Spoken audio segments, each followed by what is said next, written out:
Kembali lagi bersama kami di podcast Ngelab Yuk by Pasar Digital KUKM Perindak. Di sini saya dengan Mbak siapa, Mbak? Mbak Reni. Mbak Reni ini adalah pengusaha UMKM ini Labanana keripik pisang coklat yang ada di kelurahan Kecamatan Babulu. Kecamatan Babulu. Nah, Desa. boleh tahu Mbak nih, bisa dijelaskan nggak sih sejarah dari Labanana ini seperti apa? Sebelumnya perkenalkan ya semua, saya Reni, asal saya dari Kecamatan Babulu, tepatnya di Desa Labangka Barat. Iya, kalau untuk sejarahnya produk ini sih awalnya itu karena oleh-oleh ya dari teman. Jadi teman dari luar daerah bawakan oleh-oleh keripik pisang coklat yang sama, tapi rasanya tuh enak gitu kan. Nah, terus saya mikir kayaknya untuk wilayah PPU ini belum punya untuk ciri khas oleh-oleh sendiri gitu loh. Waktu itu memang belum terlalu in lah untuk masalah UMKM ini. Oh iya. Ya akhirnya saya coba trial beberapa kali sampai akhirnya menemukan formula yang pas ya. Ya. Oh iya. Akhirnya ya udah saya bikinkan brand, saya buatkan kemasan yang menarik dan sampai sekarang alhamdulillah udah jadi begini. Alhamdulillah, luar biasa. Ini saya juga baru tahu di Kecamatan Babulu itu ada namanya Desa Labangka, mungkin dari situ ya akronim Labanana ini ya. Bener. Oh, jadi iya, nama Labanana itu diambil dari dua arti sebetulnya. Apa itu? Yang pertama dari nama desa saya, Labangka Barat, labanya ya kan? Iya. Nananya dari banana kan pasti kan? Betul. Jadi digabungin jadi Labanana, dan salah satunya yaitu laba sih, terutama laba sih. Oh, untung gitu ya? Untung. Luar biasa. Luar biasa. Supaya produk ini ada banyak ya? Iya, supaya produk ini bisa untung terus. Iya.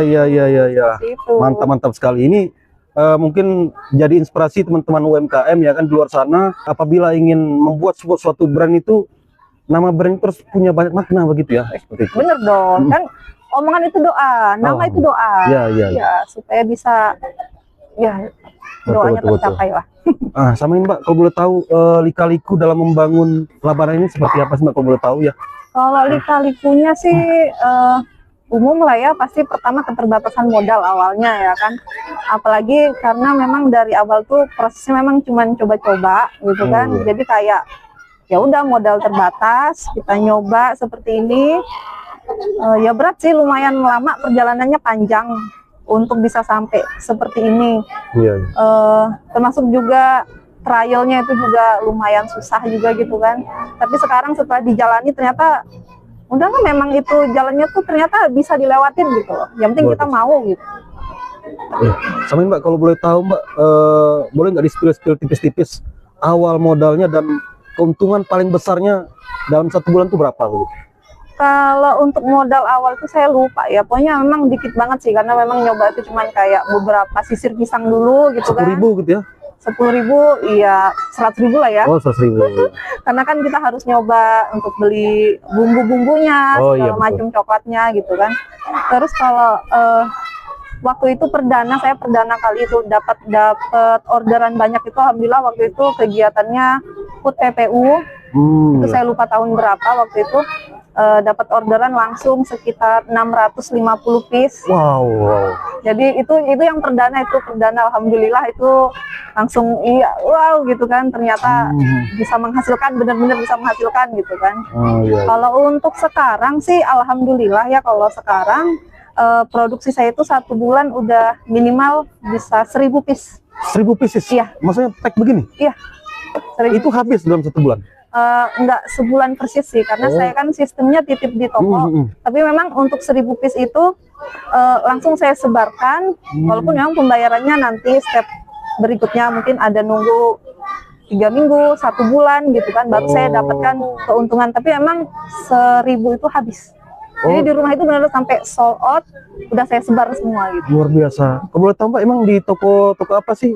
Apakah di Alfamidi, Pinamart atau gimana gitu? Oh ya, kalau untuk tokonya sekarang itu sudah di se-Kabupaten Penajam Pasir Utara, Kabupaten Pasir, hampir semua minimarket insya Allah ada produk Labanana. Luar biasa. Ya, dan kalau untuk Indomaret atau Alfamidi, doain ya, ini sekarang lagi proses administrasinya. Oh. Nanti tinggal dikirim, nanti setelah itu turun PO, baru saya bisa masuk ke Indomaret Alfamidi. Doain ya. Mudah-mudahan lah. Amin. Jadi produk Labanan ini bisa seperti ini kan, seperti Alfamidi dan Indomaret itu di mana-mana gitu ya. Mana, betul.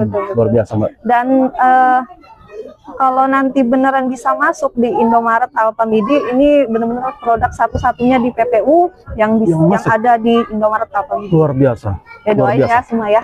Amin, amin. Semoga sukses, Mbak ya. Amin. Sama ini, Mbak, sembari kita ini ternyata pertanyaan terakhir ya.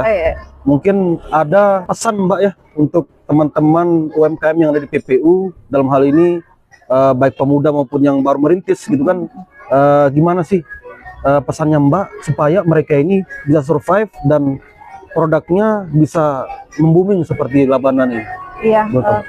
Kalau dari saya sendiri, ini pesannya buat teman-teman UMKM, pokoknya jangan ragu untuk mendaftarkan produknya, mendaftarkan legalitas produknya, PIRT, halal, NIB gitu kan, dan dikemas yang menarik. Karena inilah salah satunya kenapa produk saya itu bisa diterima di minimarket, karena kemasannya yang sudah menarik. Kemasannya yang sudah menarik, perizinannya sudah lengkap, dan yang terbaru, kenapa juga bisa Indomaret bisa nerima, itu karena memang sudah ada barcode-nya. Oh, luar biasa. Barcode-nya ini sudah standarnya internasional. Itu bayar gak sih? Iya, kalau itu memang kita harus berbayar, keluar modal sendiri, tapi nggak apa-apa. Karena ya semua itu butuh istilahnya, butuh perjuangan ya. Ya, supaya anggaplah bagian dari modal. Ya, itu bagian dari modal, itu juga investasi buat kita kan, supaya ya kita nggak tahu kan produk kita mana tahu nanti bisa keluar Kalimantan Timur, bahkan internasional ya kan. Betul, luar biasa. Pokoknya jangan menyerah, tetap semangat, tetap produksi, tetap promosi, tetap inovasi, tetap pertahankan produknya, pokoknya harus produksi terus lah. Luar biasa, good ya. Itulah penuturan dari Mbak Reni, dalam hal ini owner dari Labanana Kreatif Pisang Coklat yang wow, luar biasa sekali kali-kalikunya, terus kemudian dari awal hingga mencapai profit yang luar biasa, dan produknya sudah ibaratnya udah siap lah dalam hal ini masuk di toko-toko retail modern terbesar yang ada di PPU ini. Nah, kita doakan semoga Labanana semakin sukses dan Labanana bisa menginspirasi UMKM yang ada di PPU. Nah, untuk itu podcast ini sudah kita selesaikan. Kurang lebihnya mohon maaf. Wassalamualaikum warahmatullahi wabarakatuh.